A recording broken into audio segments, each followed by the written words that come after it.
France Inter.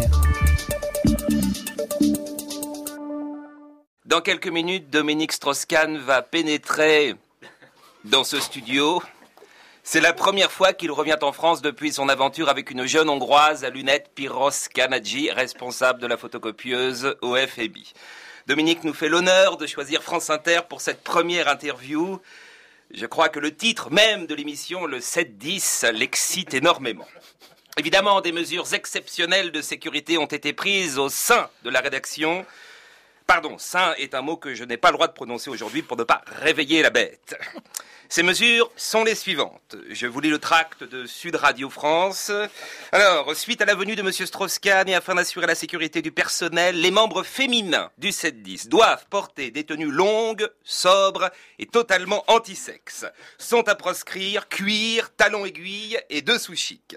À titre d'exemple, Hélène Jouan, directrice de la rédaction et qui ne rechigne pas à porter des barésilles, surtout quand c'est Arnaud Montebourg qui vient nous voir, Hélène accueillera DSK en burqa. Sud Radio France précise qu'Agnès Bonfillon peut venir comme bon lui semble. C'est vrai, même avec DSK, elle ne risque rien. C'est dégueulasse. C'est dégueulasse. Tous les endroits sombres et reclus de la station, parking, toilettes et certains placards ont été condamnés. Une mesure souvent prise à TF1 lorsque PPDA écumait les couloirs.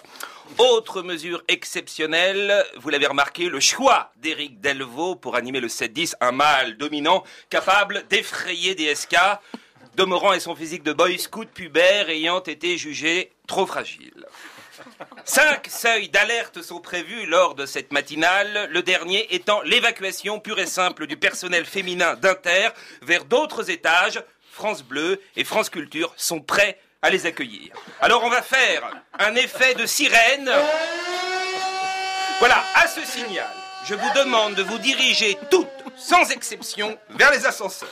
Il n'est pas question de se retrouver avec une flopée de congés maternité dans 7 mois. Et on ne court pas. On garde son calme. Thomas Legrand, Philippe Lefébure, Bernard Guetta sont là pour vous protéger. Fabrice Drouel, non.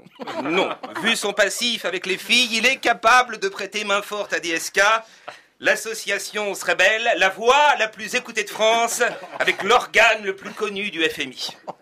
Pas de panique, je suis certain que tout va bien se passer. On va mettre du bromure dans son café. Et pour la première fois, il y aura 2 caméras. Une sur l'invité, comme d'habitude, et l'autre sous la table, pour être vraiment sûr que rien ne se passe. C'est une demande du CSA. Faisons confiance à Dominique, on l'aime bien. Et en plus, il est réglo. Quand il s'est fait gauler au FMI, tout de suite, il a dit que c'était lui. Il n'a pas cherché à noyer le poisson. Il n'a pas traité ses accusateurs d'antisémites. Il a été super clean. Lui aussi, il aurait pu demander à aller à l'Assemblée nationale pour faire un beau discours avec des trémolos dans la voix. Jamais, mesdames et messieurs les députés, je le dis devant cette assemblée, jamais, je ne me suis tapé mademoiselle Piroska Nagy, jamais.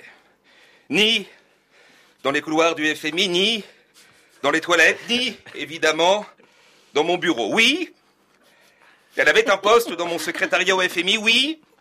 Quand elle se baissait pour faire des photocopies, on voyait sa culotte, mais jamais, je le dis, je le répète, ceux qui me connaissent depuis 40 ans le savent, excusez-moi, je suis ému, je souffre, je pense évidemment à Anne Sinclair, ma femme, jamais, mesdames et messieurs les députés, je n'aurais culbuté mademoiselle Piroska Nagy.